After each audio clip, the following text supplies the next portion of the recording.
안녕하십니까. 원양이정의 명리산책. 오늘은 제 109강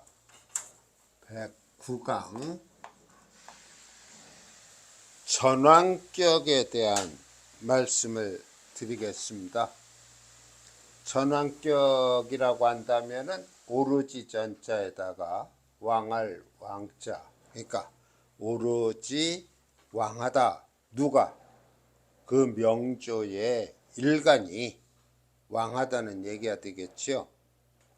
그래서 이 전왕격은 우리가 일반 내격의 경우는 일간대 월지 지장간의 투출 여부에 따라서 내격이 이루어집니다만, 이 전왕격은 일간대 사주 전체, 그 사주 전체의 세력이 일간과 같이 맥을 같이 하고 있느냐.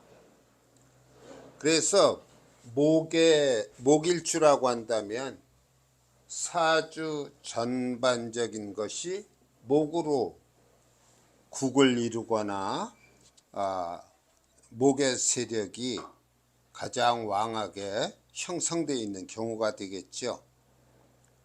간목이나 을목일주가 지지에 해묘미 목국이라든지 인묘진 목국 또는 인 하는 식으로 유치국을 이루고 있어도 이 곡직격은 성립합니다.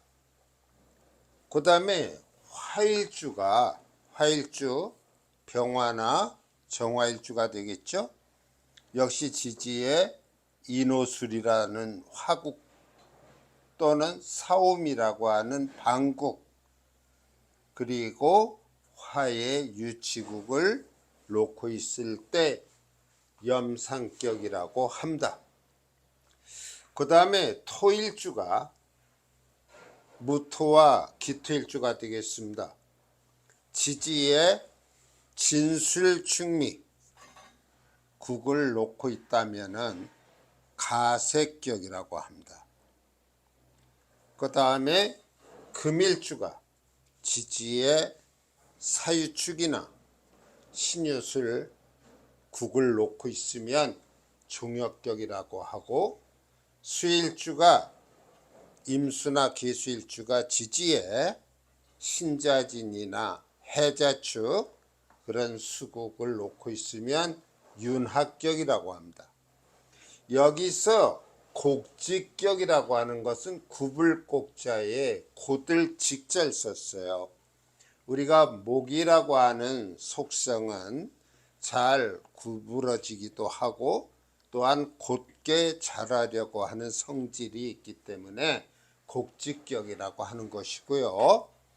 화일주의 경우 염상격이라고 할 때 염자는 불사를 분자입니다. 불사를 염자예요. 그러니까 불이 활활 위로 타오르는 형상. 그래서 불탈 염자에 윗상자를 써서 염상격이라고 하고요. 가색격은 이 농사를 짓는다. 가색이란 말이 농토에 농사를 짓는다는 뜻입니다. 그래서 가색격이라고 하고, 금일주는 종혁격이라고 그래요.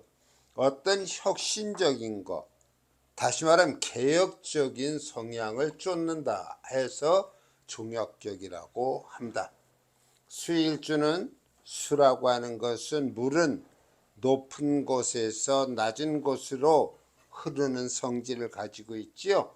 그래서 윤하, 물은 아래로 흘러내린다 해서 윤학격이라고 하는데, 결국은 이러한 5가지의 전환격은 일간이 뭐냐에 따라서 그 사주의 가장 주된 세력이 같이 하느냐, 일간과 같이 하느냐, 그렇지 않으면 따로 노느냐에 따라서 격이 형성이 되는데, 이 5가지의 전환격의 공통점 중에 가장 대표적인 것이 뭐냐면은 명조 내의 관살을 크게 꺼린다. 다시 말하면은 명조 내에 예를 들어서 곡직격 같으면은 관살이 금이 되겠죠. 경금, 신금이 있을 수 있고 지지상에 신금과 유금이 있을 수 있어요. 그러한 금이 나름대로의 세력이나 뿌리를 갖고 존재한다면 그것은 파격이 되는 것입니다. 곡직격이 될 수가 없어요. 그 다음에 화일주일 때의 관살이라고 하면은 수가 되겠죠. 그래서 역시 수가 뿌리가 있는 상태에서 이 화의 기운을 극하려 든다면 그 역시 파격이 되는 것입니다. 토일주일 때는 당연히 목이 관이 되니까 목이 있어서 그 영향을 미친다면 가색격을 상실합니다. 금일주일 때는 화가 되겠죠. 화극금, 화가 관살이 되는데 그렇게 되면은 종역격은 성립하지 않습니다. 수일주일 때는 토가 될 것입니다. 토국수 하게 되면은 이 윤합격이 되질 못합니다. 그래서 공통적으로 명조 내의 어떤 그 관살, 물론 운에서 그런 관살운이 올 때에도 이 격을 갖고 있는 명조에서는 크게 실망하는 운이 될 것입니다. 자, 우리가 전왕격이라고 할 때 왜 특수격의 범위에 들어가느냐? 월지의 지장간을 통해서 형성된 격이 아니고 일간과 사주 전체의 세력에 의해서 형성되는 격이라고 보기 때문에 특수격이 되는 것이고, 또한 자기의 일간의 세력으로 뭉쳐있다 해서 전왕격이라고도 하는 것입니다. 오늘 이 시간과 앞으로 2시간을 통해서 요 5가지의 전왕격의 실례를 들어가면서 설명을 더 추가할까 합니다. 자, 그러면 오늘은 목일 곡직격에 대한 말씀을 드리겠습니다. 목이라고 하면은 조금 전에도 간략히 말씀드렸습니다만은 목의 성질은 잘 휘기도 하고 또한 곧게 자라는 그런 성질을 가지고 있습니다. 그래서 이 목이라고 하는 것은 굽을 땐 굽고 굳을 땐 굳은 그런 면을 지니고 있는데, 대체로 보면 간목은 직한 성정이 강하고 을목은 굽을 곡의 성정이 강합니다. 그러나 여하튼 목이라고 하는 것은 우리가 인의 예지신 중에서 인에 속하지 않습니까? 어질다 라는 뜻이 있어요. 마음을 어질게 갖게 되면 장수한다. 다시 말하면은 저는 굉장히 일리 있는 말이라고 생각하는데요. 요즘 세대에 많은 사람들이 여러 가지 질환에 시달리고 있습니다. 근데 제가 알고 있는 어떤 유명한 의사 선생님이 말씀하시기를 요즘 사람들의 대체적인 질환들은 전부 스트레스에서 비롯된다. 스트레스가 쌓이고 쌓여서 여러 가지 질환을 유발시킨다고 하더군요. 그러니까 우리가 건강을 유지하는 것은 스트레스를 받지 않고 잘 자신의 감정을 관리하는 것, 그것이 아마 건강을 지키는 데 있어서 가장 우선시 되어야 하는 것이 아닌가. 그래서 우리가 이 곡직격 할 때는 목이라고 하는 성정은 어질고 곧은 그런 면이 있어서 장수한다. 그래서 인수 곡직격이라고도 얘기를 합니다. 물론 그때 인수라고 하는 것은 수명을 오랫동안 잘 누린다는 얘기가 되겠죠. 육친상의 인수가 아닙니다.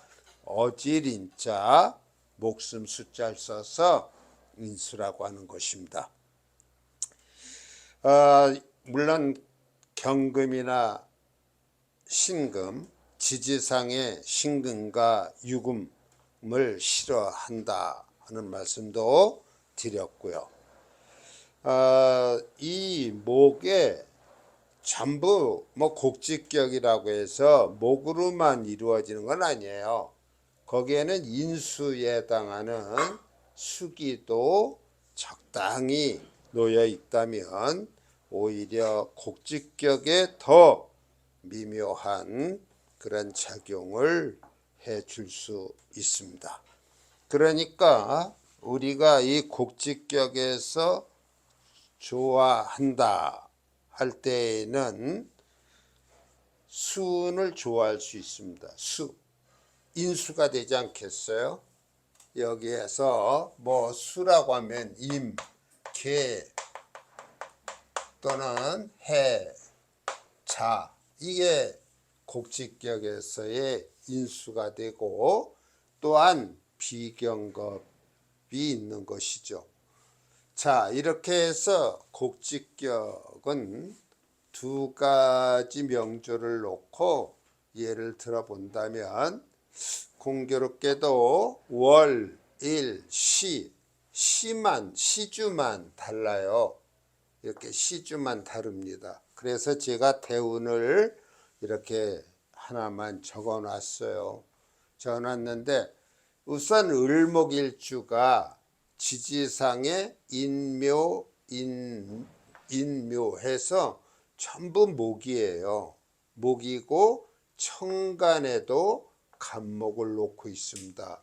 그러니까 이 을목의 세력은 이렇게 해서 이와 같은 태왕한 그러한 명조를 이루고 있죠. 8자 중에서 나머지는 정화와 무토가 됩니다. 전에 우리가 용신을 정하는 법에 있어서 태왕자는 설기하는 것이 용신이 된다고 말씀을 드렸습니다. 그래서 여기서도 당연히 목생화, 화생토 이렇게 설기구를 확장시켜 나갈 수가 있어요. 그럼 이 사주의 경우는 전환격이니까 물론 수은 좋아요. 수생목.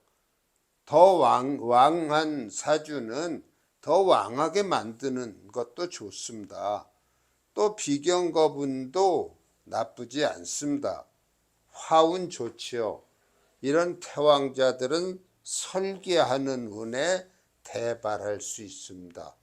그래서 이 사주도 보면은 여기에 이렇게 사오미 화운이 쭉 흘러줬어요. 그러니까 이 사주의 주인공은 언제 자기의 인생에 있어서의 그 정점을 찍느냐.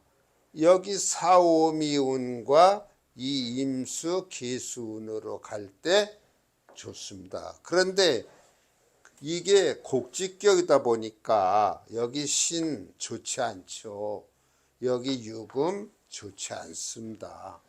그래서 이 명조의 주인공은 여기가 전성기가 되는 거예요. 사오미 용신운이 되는 것이죠. 그래서 대개 목일주가 이렇게 곡직격을 이루면은 남을 갖다가 보살피는 뭐 의사라든지 또는 어떤 봉사활동 또는 대학 교수 자신의 배운 것을 풀어내서 많은 제자들에게 전달하는 그러한 모습을 보이는데요. 이런 경우가 어떠한 경우냐? 우리가 목화통명이라고 합니다. 목화통명. 이 목화통명일 때는 당연히 목일주가 돼야 되고 용신은 화라고 하는 상관이 되는 것입니다. 자기가 배운 것을 풀어내서 온 세상의 이름을 널리 알리는 그러한 상태를 목화통명이라고 하는데요. 가장 상격의 경우는 대학 교수가 되겠습니다. 이때 당연히 이 목일주는 신강해야 되고 이 화로 설기됨이 좋을 때 목화통명이란 말을 쓸 수가 있습니다. 그래서 의학 박사로 성공을 한 그러한 명조가 되겠고요. 이 사주의 경우도 을목이 이렇게 인묘 또 여기 간목도 투출이 되어 있어요. 그래서 이러한 세력을 갖고 있는데 여기하고 차이점이 뭐냐면 시주가 틀려요. 시주가 틀리는데 이 시주의 천간에 곡직격에서 꺼리는 금기가 있습니다. 이 금기가. 근데 이 금기가 신금이 살을 깔고 앉아 있네요. 살지에 앉아 있어요. 살지에 앉아 있기 때문에 이 신금의 영향을 발휘하긴 어렵습니다. 근데 이 옆에 사주와 이 사주에 물론 대운의 흐름도 이렇게 가겠지요. 대운의 흐름도 이렇게 가는데 이 사주하고 큰 차이가 있다면 우선 여기에 신금이 있음으로 인해서 곡직격의 그 격을 나름대로 상중하로 나눈다면 상격은 되지 못합니다. 그 다음에 또 하나의 차이점은 우리가 남명에서는 관이 자녀가 되지 않겠습니까? 그래서 여기 이 신금이 자녀가 되는데 자녀가 사화를 깔고 앉아 있음으로 해서 이 사화는 또 여기 정화도 있고요. 목생화를 받기 때문에 이 자녀가 결국은 증발하고 없습니다. 그래서 이 사주에서는 무자팔자로 다시 말하면 자녀를 두지 못한 그러한 차이점을 갖고 있는 사주가 됩니다. 이 곡직격에 대한 예시를 다음 시간에도 한 두 명조를 설명해 드리도록 하고 다음 시간엔 염상격에 대한 설명을 좀 더 구체적으로 드리고자 하겠습니다. 자, 오늘 강의 여기서 마치겠습니다. 감사합니다.